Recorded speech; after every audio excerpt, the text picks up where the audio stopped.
Dear students, now we are going to discuss about the lesson Last Spring, Part 2. Dear students, in this lesson Last Spring, Part 1, we discussed about a boy, Sahib, who was a rag picker. But in this story, Part 2, we are going to discuss about a boy, Mukesh, who is having a dream to become a motor mechanic. Let us see the summary of this story. Mukesh is the son of a poor bangle maker of Faizabad, where every other family is engaged in making bangles. His poor father has failed to renovate his house or send his two sons to school. Mukesh insists on being his own master. His dream is to be a motor mechanic. He was fascinated by cars which he sees hurtling down the streets of Faizabad and dreams of driving and owning one in near the future. He doesn't want to be pushed into the job that his forefathers did, that is, bangle making. The writer met a boy named Mukesh who is aspired to become a motor mechanic. She asked him if he knew anything about cars. The boy was confident and replied that he would learn to drive a car. He lived in Faizabad, which was famous for glass bangles. The writer felt that the boy's dreams would not materialize and gradually get influenced by the dusty streets of Faizabad. The author wanted to say that as every family in the town of Faizabad was involved in the glass bangle. She tells us that Faizabad was the main town of India for the glass bowling industry. The families had been involved in working at furnace, welding glass, and making bangles for generations. They made so many bangles that it seemed that they made bangles for all the women of the world. Mukesh's family was also involved in the profession of glass bangle making. They were not aware of the law. They did not know that it was unlawful to force children to work in such a glass furnace. The workplaces were hot, dark, closed rooms without ventilation. The writer felt that if the law would come into force, it would rescue almost 20,000 children from these inhuman places where they were forced to work hard during the daytime. They often ended up losing their eyesight also. Mukesh was happy as he took the writer to his home. He felt proud as he informed her that it was being renovated. They walked down the streets, which were full of garbage and gave foul smell. The streets were lined with slums, which were unsteady. The walls were falling apart. The doors were unsteady. There were no windows and were full of families where people lived along with animals. Mukesh stopped in front of one such a door, hit it hard with his foot, and pushed it open. The house where Mukesh lived was partially constructed hut. In one corner was a firewood stove made with the dead grass. A vessel with spinach leaves was kept on it. On the ground there were more plates with chopped vegetables in them. There was a thin young woman cooking the evening meal for the whole family. Her eyes were full of the smoke coming from the stove, but she was still cheerful and smiled to see the writer. She was the wife of Mukesh's elder brother, although she was not much older than Mukesh. She was a responsible person and was worthy to get respect from the family as the daughter in law of the family. She took care of three men, one is her husband, Mukesh, and their father. As Mukesh's father entered the house, the daughter in law hid behind the wall and covered her face behind her veil. It was a tradition for the daughter-in-laws to hide their face in the presence of the older male members of the family. The elder here was a poor bangle maker. He had worked hard all his life, first as a tailor, then as a bangle maker. He was still not able to either renovate the house or send his sons to school. He had just managed to teach him the skill of bangle making.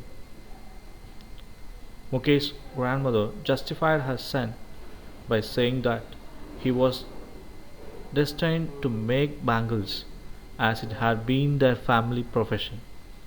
She had seen her husband become blind due to the dust from the polishing the glass of bangles. She said that their family had got this art of bangle making from God, and so they had to carry on the tradition. They were born in a particular caste which had to follow the profession of bangle making. All their life they had just seen these glass bangles. They were everywhere, in the backyard, in the next house, in their yard, and even in the streets of the town. There were huge spiral bunches of bangles in different colors like gold, green, blue, pink, and purple. There were bangles of all the colors of the rainbow. Further, the writer says that there were bangles in the neglected yards also. They were dumped on handcarts for sale. They were pushed by the men along the streets of Faizabad. The writer describes the environment where these bangle makers worked. They were small, dark huts. The children would sit next to a line of oil lamps whose flames were unsteady. They, along with their parents, joined the pieces of colored glass into circles called bangles. As they spent a lot of time in the dark, their eyes would not adapt to the bright sunlight. Many of them lost their eyesight before gaining adulthood. There was a young girl by the name of Savita. She wore a faded pink colored dress. She was sitting with an elderly woman and they were joining pieces of glass to make bangles. Her hands moved like a machine, just like the tongues of a machine. The writer wondered if Savita knew that bangles were sacred. They were a good omen for a woman's wifehood. She thought that Savita would realize this when she would become a bride. That day she would cover her head with a red colored veil, color her hands with a henna, and wear red colored bangles on her wrist. The elderly woman sitting next to Savita also became a bride many years ago. She was still wearing the glass bangles but had lost her eyesight now. The elderly woman complained that she had not eaten even a share of food. Share is a unit of measuring quantity. The woman wants to say that they are so poor that they cannot eat enough food. There is a benefit that she has received by adopting her the profession of bangle making. The woman's husband has a flowing beard. He says that he does not know anything other than bangle making. All that he has been able to accomplish is to make a house for his family to live in. The writer wonders that probably the old man has achieved something which many other people have not been able to achieve. At least he has been able to secure a shelter for his family. This problem was prevalent in all the homes which carried on the profession. They did not know anything else other than bangle making, and it did not even provide them enough to eat. The young man who had entered the traditional profession also had the same complaint. With the passing time, there was no improvement in that condition, as they had been doing hard work for countless number of years. They did not have any ability to do something else or to dream of it. The writer suggests them to form a cooperative. She talked to a group of young men to get out of the clutches of the cruel middlemen who had trapped their elders. The men said that if they dared to do something like that, they would be dragged and beaten up by the police and sent to jail.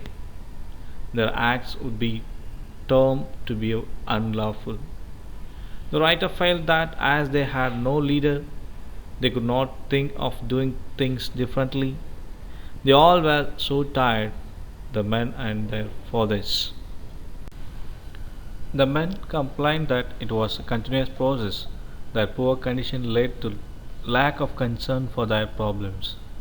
This made them greedy and led to injustice. The writer envisioned that there were two separate worlds. One was of such families who were stuck in poverty and the pressure of doing the traditional profession according to the caste in which they were born. The other world is a never ending cycle of moneylenders, middlemen, policemen, law keepers, government officials, and politicians. Both of these worlds had forced the young boys to follow the family traditions. The young boys get into the profession and become a part of the vicious cycle even before they realize it. If they did anything else, it meant that they were challenging these two worlds. The boys had not been reared up to be bold so that they could dare to go against the system. The writer was happy to sense that Mukesh had the spark in him. He repeated that he would be a motor mechanic. He wanted to go to a garage and learn the job. The writer asked that as the garage was at a distance from his home, Mukesh insisted that he would walk up to it. She asked him if he dreamed of flying planes. The boy became silent and refused as he did not know about planes.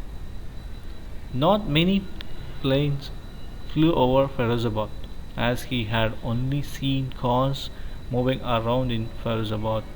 His dreams were restricted up to them. This is the summary of the lesson Lost Spring Part 2. Dear students, I hope you all understand this. Thank you.